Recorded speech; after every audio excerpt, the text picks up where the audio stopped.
ठीक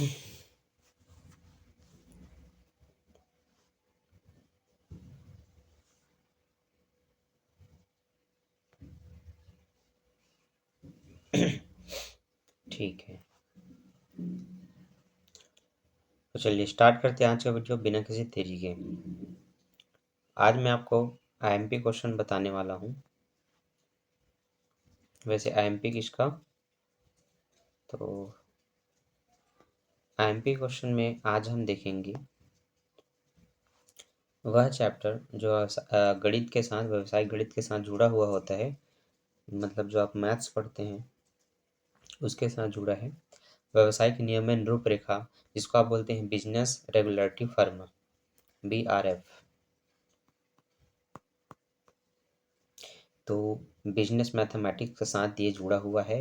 यहाँ पर दोनों में आपको पास होकर के टोटल 150 नंबर लाने हैं टोटल, जिसमें से आपको पास होने के लिए दोनों में 27 लगभग, अगर आप पासिंग मार्क लाना चाहते हैं तो 27 दूनी 54 56 समथिंग इतना लाना ही होगा। ये तो 28 दूनी 56 होता है, तो लगभग वही 54 से 56 आपको लाना होता है पास होने के लिए दोनों में। ऐसा नहीं कि अगर आप एक में 50 नंबर तक ले आए और दूसरे में सिर्फ आप 5 से 10 नंबर ला रहे हैं और सोचेंगे कि हो तो गया दोनों को मिला करके 60, तो ऐसे नहीं होता। दोनों मिला करके आपको पूरे नंबर लाने होते हैं अपने फाइनल एग्ज़ाम में। खासकर आपका एग्ज़ाम अगर एक बार होता है 100 नंबर के लिए तो।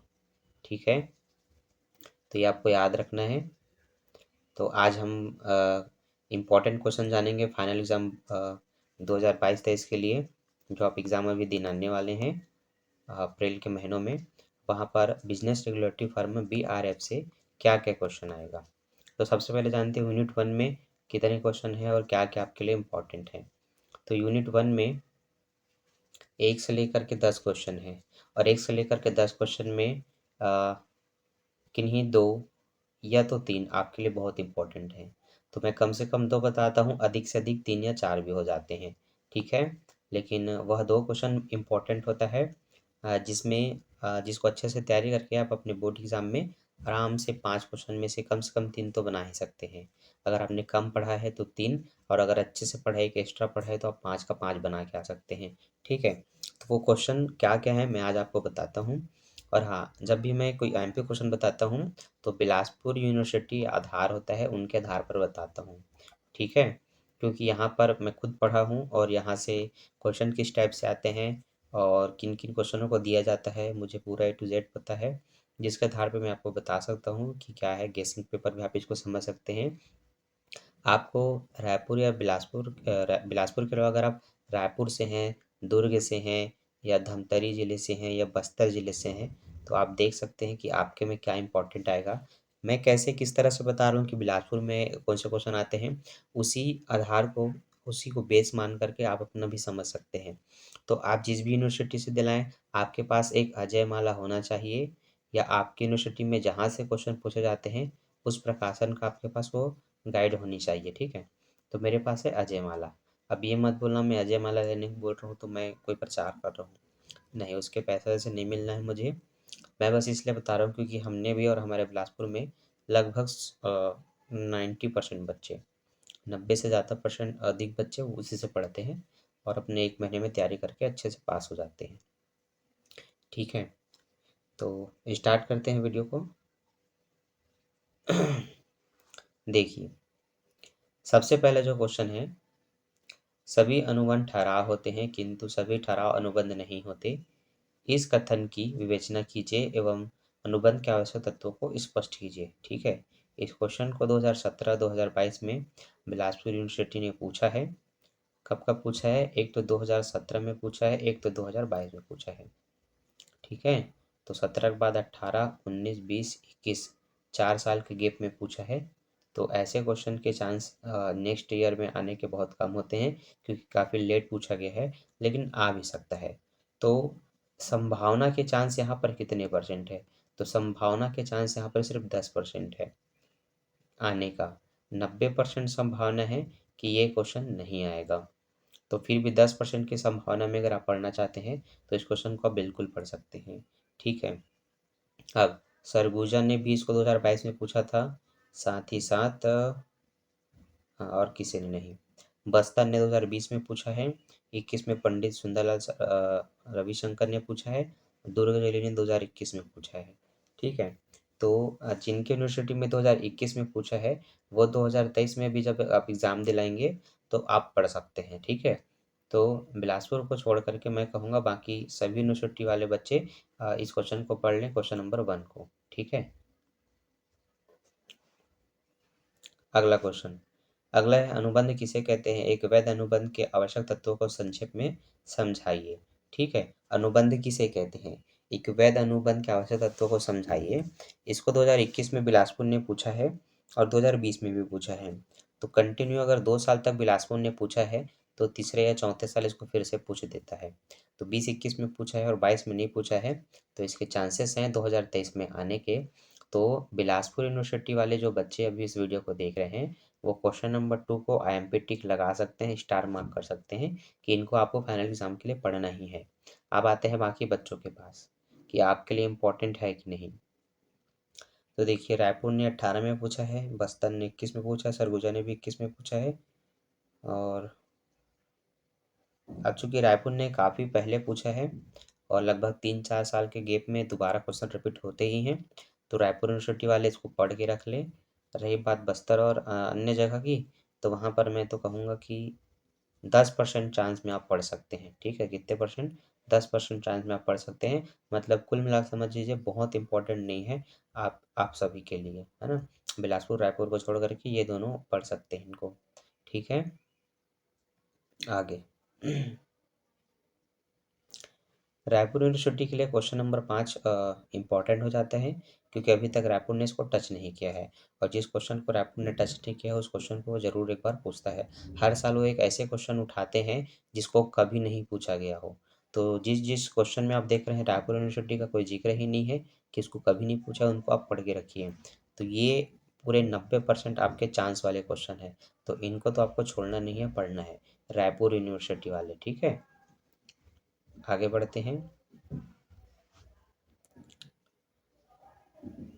दुर्ग और बस्तर, आपकी बात बता दूं तो जिस क्वेश्चन को पंडित सुंदरलाल ने शर्मा ने पूछा है उस क्वेश्चन को हमारे और बाकी किसी यूनिवर्सिटी ने नहीं पूछा है। तो हर बार यूनिवर्सिटी क्या करती है, एक क्वेश्चन ऐसा ज़रूर ट्राई करती है अथवा में जिस क्वेश्चन को आपने कभी पढ़ा ही नहीं है और उसको ये छोड़ के हम छोड़ देते हैं कि ये अनइम्पॉर्टेंट है। तो इनमें से जितने से पूछा गया है उनमें से एक तो पूछेगा ही, लेकिन जो अथवा करके एक और क्वेश्चन आएगा ना बड़े क्वेश्चनों में, वहाँ पर आपका यही क्वेश्चन आ सकता है जिसको कभी नहीं पूछा है आपके यूनिवर्सिटी ने। तो आप सभी बच्चों को ये क्वेश्चन की प्रैक्टिस करके रखनी है। ठीक है, आगे बढ़ते हैं। हाँ, प्रस्तावना से आप क्या समझते हैं? इसको रायपुर और बिलासपुर दोनों यूनिवर्सिटी पढ़ सकते हैं, साथ ही साथ जिनके यूनिवर्सिटी में नहीं आया हो। ठीक है, अब पक्षकारों में अनुबंध करने की क्षमता, तो ये वाला जो पॉइंट है पक्षकारों में अनुबंध करने की क्षमता, इस क्वेश्चन को सरगुजा ने 17 में पूछा और 19 में भी पूछा है। तो एक आध साल के गैप में पूछा गया है, तो आप 23 के लिए सरगुजा वाले बच्चे इसको पढ़ सकते हैं। ठीक है, बस्तर वाले बच्चे भी इन क्वेश्चन को पढ़ सकते हैं क्योंकि 21 से 22 में नहीं पूछा है तो 23 में पूछा जा सकता है, 1 साल का गैप हो चुका है। और ये क्वेश्चन इस चैप्टर का इम्पोर्टेंट क्वेश्चन भी है कि अनुबंध करने की क्षमता से आप क्या समझते हैं? भारत में आवश्यक आवश्यक अवयस्क द्वारा किए गए अनुबंधों के संबंध में राज्य नियम की व्याख्या कीजिए। ठीक है, अब इस क्वेश्चन को 2020 में पूछा है और ये क्वेश्चन मेरे टाइम में आया था, मुझे पढ़ के लगा भी। 2020 में मेरा भी एग्ज़ाम हुआ था, उस समय 3 पेपर होने के बाद हमारे लॉकडाउन लग गया था तो पेपर काफ़ी लेट से हुआ। तो ये क्वेश्चन आया था हमारे टाइम में, ये बिल्कुल आपको भी पढ़ के रखना चाहिए। ठीक है, क्योंकि उसके बाद अभी तक पूछा नहीं है तो ये रिपीट हो सकते हैं क्योंकि इसमें गैप है। और उसके बाद स्वतंत्र सहमति से आप क्या समझते हैं? ठीक है, ये क्वेश्चन तो लगभग इम्पोर्टेंट है, लगभग 100% नहीं कह सकते। ठीक, अब आते हैं इसमें से।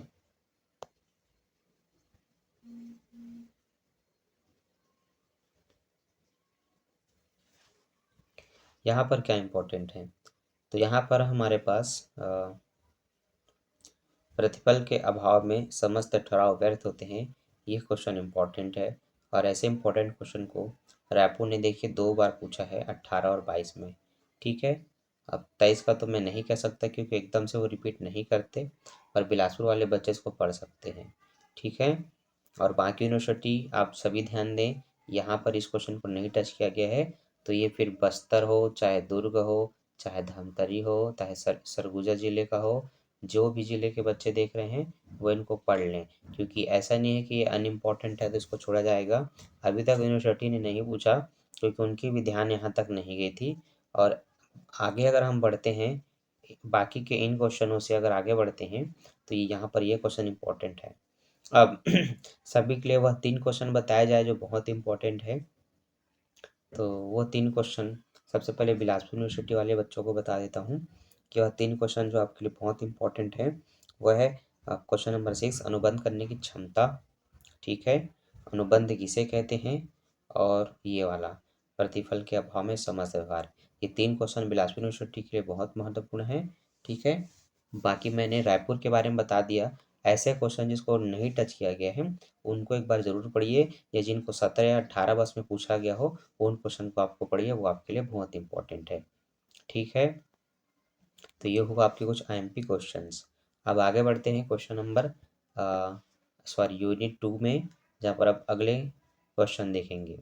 तो यहाँ पर लगभग आपको 3 से 4 क्वेश्चन पढ़ के ही रखना है, ताकि बोर्ड में अगर कुछ एक्स्ट्रा अलग से भी क्वेश्चन आया तो आपसे बन जाए। ठीक है, चलिए आगे देखते हैं। 1 2 3, ये 4,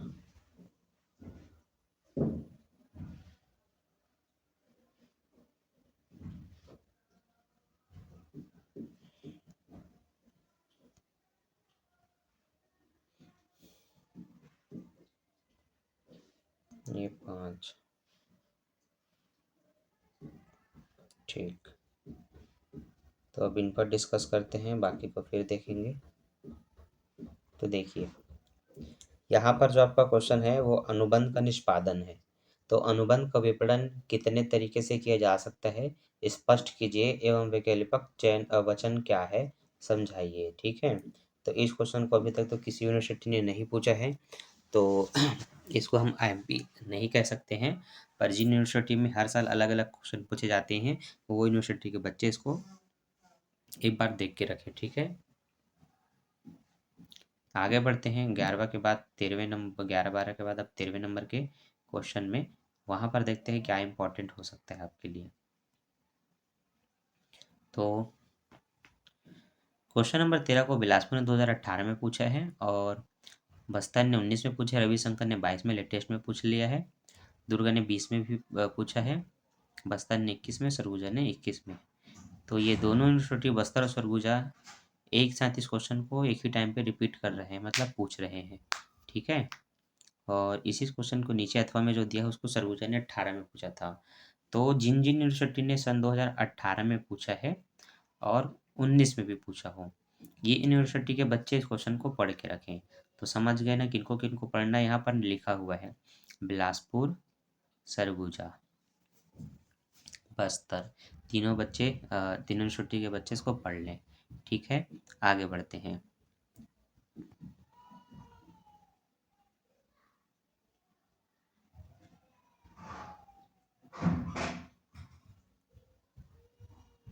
यहाँ पर आपके लिए प्रतिभूति अनुबंध की परिभाषा दीजिए एवं क्षतिपूर्ति एवं प्रतिभूति अनुबंध में अंतर। ठीक है, अब यहाँ पर ये वाला जो क्वेश्चन है वो इम्पोर्टेंट है, यूनिट की दृष्टि से ये क्वेश्चन इम्पोर्टेंट है, जिसको बिलासपुर ने एक बार टच किया है। तो किसी भी यूनिट में जो इम्पोर्टेंट क्वेश्चन होता है बिलासपुर यूनिवर्सिटी उसको ज़रूर पूछती है। साथ ही साथ अन्य यूनिवर्सिटी भी ईयर जैसे बदलता है उसके हिसाब से वो भी पूछ लेते हैं। तो जैसे कि 22 में लेटेस्ट में इसको पूछा गया है, और 21 में जस्ट पिछले साल पंडित सुंदरलाल ने पूछा था, रविशंकर ने पूछा था। और इसी क्वेश्चन को देखिए 18 में भी पूछा गया था उनके द्वारा। अभी 22 में नहीं आया है, तो मैं कहता हूँ कि 23 में आप इसको पढ़ सकते हैं, रायपुर वाले बच्चे। ठीक है,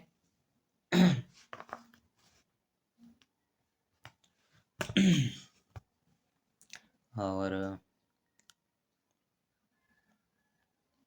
सरगुजा में तो एक एक साल के गैप में या अंतराल में बिना पूछा है। 17, 18 और 20 में पूछा है। तो 21, 22 में नहीं पूछा, 23 में पूछा जा सकता है। तो सरगुजा के लिए ये 100% आईएमपी क्वेश्चन है। किसके लिए? सरगुजा वाले बच्चों के लिए, है ना। तो जो बच्चे वहाँ से एग्ज़ाम दिलाने वाले हैं वो इस क्वेश्चन को पढ़ लें। आईएमपी है आपके बोर्ड एग्ज़ाम में 2023 के लिए, ठीक है। देखना आ भी सकता है, और आएगा तो कमेंट करके बताइएगा, ठीक है। चलिए आगे बढ़ते हैं।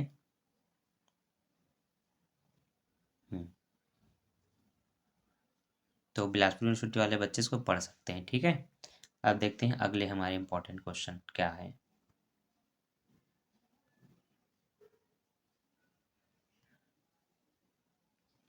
विशिष्ट प्रतिभूति एवं चालू प्रतिभूति में अंतर। इस क्वेश्चन को 20 में पूछा गया है और बस्तर में 19 में पूछा गया है। तो पंडित रविशंकर तो इतना जल्दी इसको रिपीट नहीं करेंगे। बस्तर में रिपीट हो सकता है, क्योंकि 20, 21, 22 3 साल का गैप है, चौथे साल क्वेश्चन आता है। तो ये रिपीट हो सकता है, तो बस्तर के बच्चे इसको पढ़ के रख लें, ठीक है। आगे बढ़ते हैं।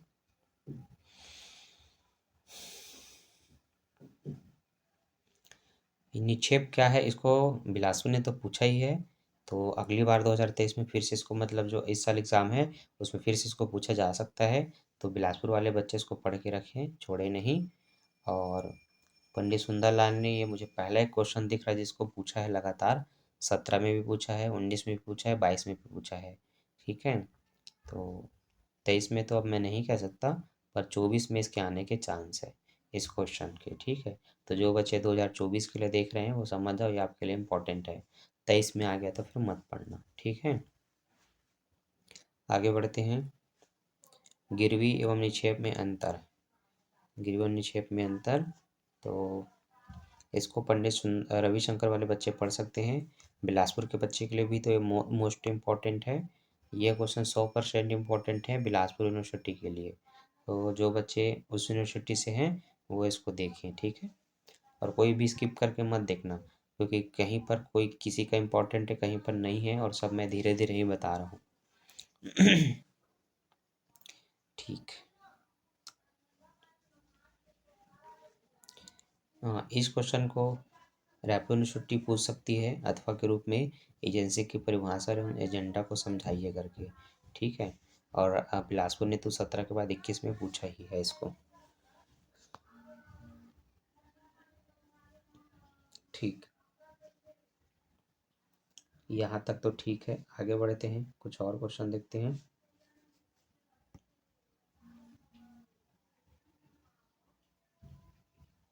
हम्म एजेंट उप एजेंट है ना। तो अगर रायपुर को पीछे के क्वेश्चनों में से किसी को नहीं पूछना है, मान लेते हैं अथवा में एक ठो आ गया, मेन क्वेश्चन अगर कहीं से आना है, तो यहाँ पर 3 क्वेश्चन में से कोई एक क्वेश्चन आ सकते हैं। और उस 3 में से कोई एक क्या होगा वो भी बता देता हूँ। वो हो सकता है 24 या तो 25, क्योंकि 26 को तो वो पूछ चुका है 2020 में।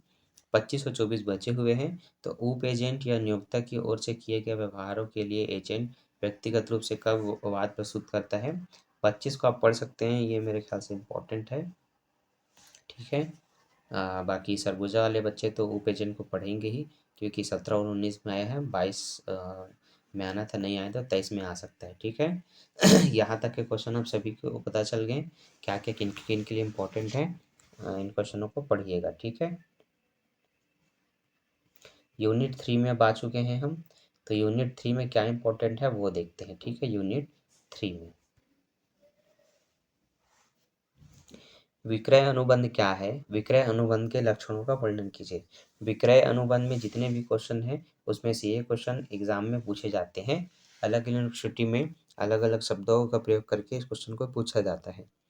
जैसे बस्तर ने 2017 में पूछा है, दुर्ग ने 18 और 20 में पूछा है, सरगुजा ने भी 18 में पूछा है, रविशंकर ने 20 में पूछा है, बिलासपुर ने तो 17, 20, 22 में पूछा है।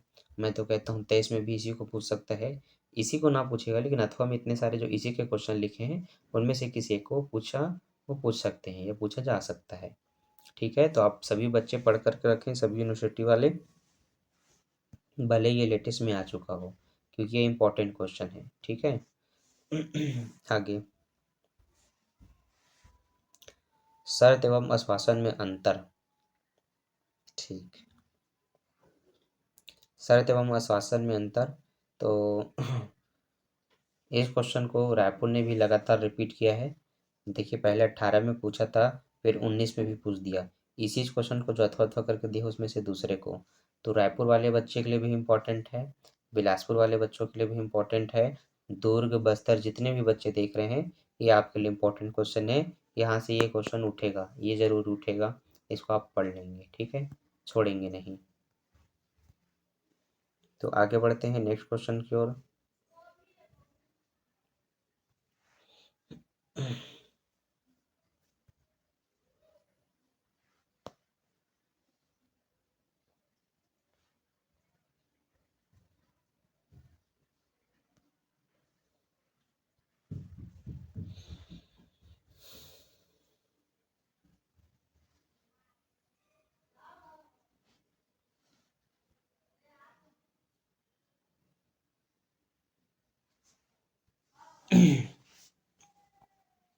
ठीक। अगला क्वेश्चन, सरगुजा, बस्तर, बिलासपुर और रायपुर और दुर्ग के लिए आप सभी के लिए अगला जो क्वेश्चन इंपॉर्टेंट है वो है ये 29 नंबर का। क्रेता की सावधानी से आप क्या समझते हैं? ठीक है, ये क्वेश्चन आप सभी के लिए इम्पोर्टेंट है, इसको एक बार पढ़ के रखिएगा। अब यहाँ पर अथवा अथवा में मतलब एक आध बार पूछा गया ऐसा क्वेश्चन है। पंडित रविशंकर को छोड़ करके उन्होंने 18 का सीधा 22 में इसको 4 साल बाद रिपीट किया है। और अगला ये इम्पोर्टेंट हो सकता है, अगर 4 साल बाद किसी की यूनिवर्सिटी रिपीट करती है तो सरगुजा के चांसेस है इसको रिपीट करने के। तो सरगुजा के बच्चे इस क्वेश्चन को पढ़ के रख लें, ठीक है। और ये वस्तु विक्रय अनुबंध है, ये बिलासपुर वाले बच्चों को पढ़ के रखना चाहिए। वैसे इतने साल पुराना तो रिपीट नहीं करता, लेकिन हो सकता है रिपीट कर दिया जाए क्योंकि कम से कम 4 साल पुराने क्वेश्चन आते हैं। तो ये क्वेश्चन आप बिलासपुर यूनिवर्सिटी वाले बच्चे पढ़ के रखें, ठीक है। माल की सुपुर्दगी वाला नहीं है इम्पोर्टेंट आप सभी के लिए। इससे आगे बढ़ते हैं।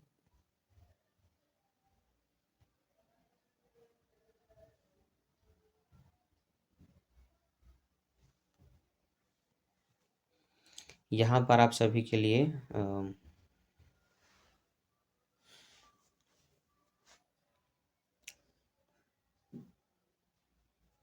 आदत विक्रेता वाला जो क्वेश्चन है, आदत विक्रेता कौन है, ये बिलासपुर ने 20 में पूछा है, 21 में पूछा है, लगातार पूछ रहा है तो 23 में भी आ सकता है। बिलासपुर यूनिवर्सिटी पूछ सकती है ना, पूछेगी ही नहीं बोल रहा हूँ, पूछ सकती है, ठीक है।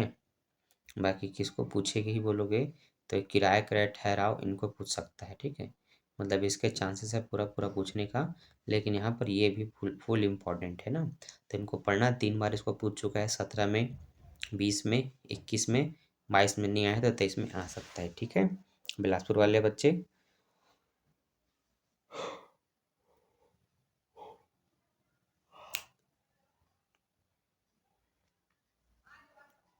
ठीक। बाकी बच्चों को तो इसमें बहुत सारे क्वेश्चन बता चुका हूँ, ठीक है। मुख्य जो इसमें क्वेश्चन है, विक्रय अनुबंध शर्त रहित और ये आदत विक्रेता, ठीक है। और ये वाला, ये 4 क्वेश्चन आप सभी यूनिवर्सिटी के बच्चे पढ़ के रखें। इनमें से एक क्वेश्चन तो अथवा में 2 ठो आता है तो एक ठो आएगा ही आएगा, ठीक है। चलो अब यहाँ कचरा बहुत हो गया, इसको साफ कर दिया जाए। यूनिट 4, ठीक। यूनिट 4 में और इधर के क्वेश्चन तो साइड में यहाँ पर इसको रख देते हैं बड़े रूप में, फिर इसको कर देते हैं।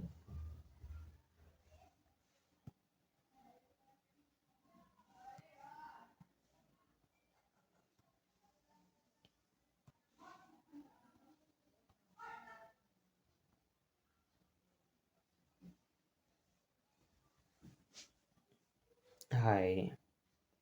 हम्म। यूनिट 4 में क्या इंपॉर्टेंट है? तो यूनिट 4 के जो इम्पोर्टेंट क्वेश्चन मैं वो बता दूं। यूनिट 4 के इम्पोर्टेंट क्वेश्चन, एक ही क्वेश्चन ज़्यादा इम्पोर्टेंट दिख रहा है, वो है चेक को चेक के रेखांकित की परिभाषा दीजिए और विभिन्न प्रकार के रेखांकन के उदाहरण को समझाइए। क्योंकि इसी को अलग अलग तरह से सारे यूनिवर्सिटी ने पूछा है और सबसे बड़ा यही दिख रहा है जिसको ज़्यादातर पूछा गया है। बस्तर ने 18 में पूछा है, रायपुर ने 20 में पूछा है, दुर्ग ने 22 में पूछा है पहले टाइप के क्वेश्चन को। इसके अथवा में जो दूसरा लिखा गया है, इसको पंडित रविशंकर ने 18 में ही पूछा है। देखो मतलब 18 और उसके ऊपर वाले को 20 में पूछा है। और दुर्ग ने फिर 18 और दुर्ग ने पहले भी पूछा था 22 में, मतलब अभी लेटेस्ट में पूछा है और पहले भी पूछा था। तो कुल मिला के देख सकते हैं कि हर यूनिवर्सिटी ने जो 3 साल 4 साल पहले इसको पूछा था उसको रिपीट किया है, ठीक है। और बिलासपुर तो देखो पूछो ही मत, 17 में भी पूछा था, 18 में भी पूछा है, 20 में भी पूछा है, 22 में भी पूछा है और 19 बस में नहीं पूछा है, ठीक है। बाकी इसको एकदम कंटिन्यू पूछा है 18, 20, 22 और अभी 23 आ रहा है। मैं फुल गारंटी तो नहीं दूंगा, लेकिन इतना है, जिस क्वेश्चन को बिलासपुर यूनिवर्सिटी से प्यार है, जिसको वो बहुत 2-3 बार पूछ चुका है, तो उसको चौथी पांचवी बार पूछने में पीछे नहीं हटता। तो ये आप बिल्कुल देख सकते हैं, ठीक है, इम्पोर्टेंट दृष्टि से। हाँ, ये अब सभी के लिए इम्पोर्टेंट है, इसको पढ़ लीजिएगा। बस लेटेस्ट में 22 में ना पूछा हो तो आप बिल्कुल पढ़ सकते हैं। या लगातार 2-3 क्वेश्चन आपके यहाँ भी रिपीट होते हैं तो आप यूनिवर्सिटी जो भी बच्चे देख रहे हैं, जिस भी यूनिवर्सिटी के, वो इसको पढ़ सकते हैं, ठीक है। अगला इसमें जो इम्पोर्टेंट है वो मैं देखता हूँ क्या है। हाँ, प्रतिज्ञा पत्र, ये क्वेश्चन भी इम्पोर्टेंट होता है, जिसको रायपुर ने 2 बार पूछा है, 17 और 20 में। तो 23 में रायपुर वालों को पढ़ना चाहिए क्या? तो बिल्कुल पढ़ना चाहिए, क्योंकि ये उसके लिए इम्पोर्टेंट है और एक एक साल के गैप में, कम से कम 2-2 साल के गैप में पूछ रहा है। 17 के पास 20 में पूछा था, फिर 21 में पूछ दिया है बिना किसी गैप के। 22 में नहीं पूछा है तो 23 में पूछा जा सकता है। तो रायपुर यूनिवर्सिटी के लिए ये बेस्ट और इम्पोर्टेंट क्वेश्चन है। और अब तक बिलासपुर ने अगर इसको चयन नहीं किया है तो अब कर सकता है, क्योंकि वो ज़्यादातर क्वेश्चन कहाँ उलझा था, अपनी मोहब्बत चेक वाले क्वेश्चन में 47 में। लेकिन अब उसकी थोड़ी आँख खुलेगी, इधर भी आएगा तो इधर के क्वेश्चन वो पूछ सकते हैं उनके द्वारा, ठीक है। और विनिमय का जो पहला क्वेश्चन है वो भी बिलासपुर यूनिवर्सिटी का फेवरेट क्वेश्चन है। 18, 22 और 21 और 19 लगभग में पूछा ही है इस क्वेश्चन को। तो ये आप इसको भी पढ़ सकते हैं। तो बिलासपुर वालों के लिए 1, 2 ये 3 क्वेश्चन हो गए और रायपुर के लिए तो मैंने भी ये दोनों बताया था। और बाकी यूनिवर्सिटी के बच्चे सरगुजा वाले इसको पढ़ लें, आपके लिए इम्पोर्टेंट है, क्वेश्चन नंबर 50 को।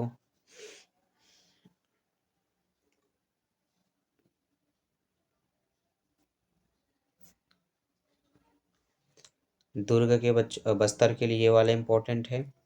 दुर्ग के बच्चे ये वाला चेक क्वेश्चन आप पढ़ सकते हैं, जिसको 20 में पूछा गया था, और यहाँ से क्वेश्चन पढ़ सकते हैं, ठीक है। इतने क्वेश्चन आपके लिए बहुत इम्पोर्टेंट है। और अब बचा हमारा लास्ट यूनिट, यूनिट 5 है ना। तो देखते हैं आगे।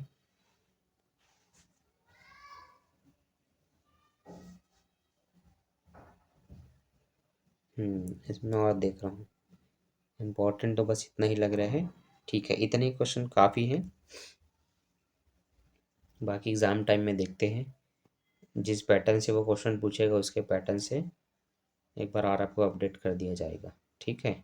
लेकिन आप अपडेट रहना चाहते हैं तो वही, बोलना ना पड़े, आपको पता है, चैनल को सब्सक्राइब करके रखना है, ठीक है, ताकि एग्ज़ाम के समय जो इम्पोर्टेंट गेसिंग पेपर के रूप में मैं क्वेश्चन आपके लिए बना सकूं, ठीक है, वो आप टाइम टू टाइम देख पाएँ और अच्छे से एग्ज़ाम की तैयारी कर पाएँ।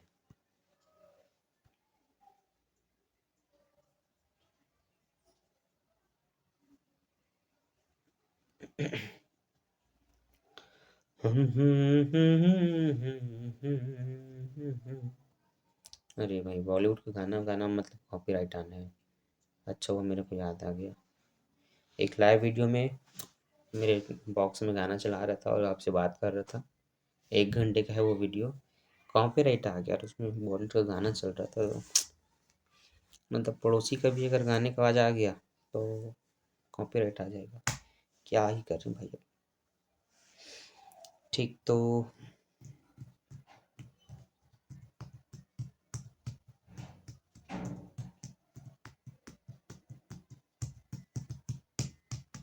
दुर्ग, बस्तर, बिलासपुर, रायपुर, ये तीनों चारों यूनिवर्सिटी के लिए यूनिट 5 का पहला क्वेश्चन इम्पोर्टेंट हो जाता है, जिस हिसाब से उसको पूछा गया है। और उपभोक्ता संरक्षण वाले क्वेश्चन को देखते हैं, उसको तो फिर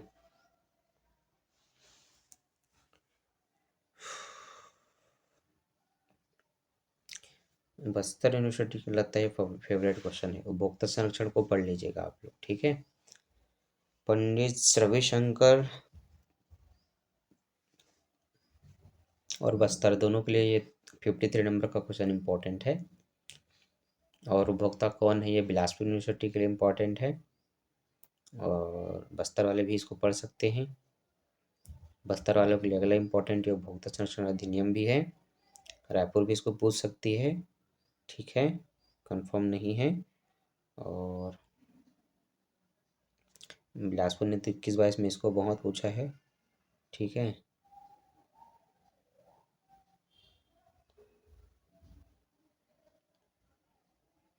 तो बिलासपुर यूनिवर्सिटी के लिए अगला क्वेश्चन ये है, उपभोक्ता विवाद। और इधर से